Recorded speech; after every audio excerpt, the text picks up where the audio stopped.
তোমার চিঠিগুলো এখনো অনেক যত্ন করে রেখেছি,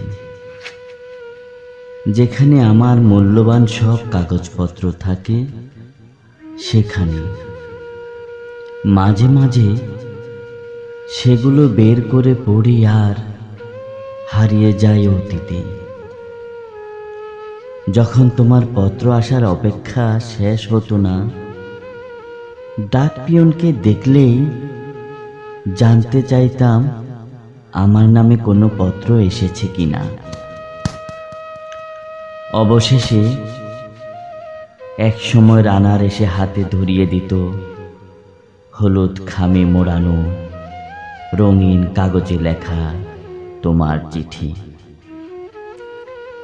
একটা চিঠি পড়া হতো অনেকবার, এখন আর চিঠি আসে না। সেই আবেগ কতদিন অনুভব করি না। শুধু মনে হয় চিঠি লেখার দিনগুলোই ভালো ছিল।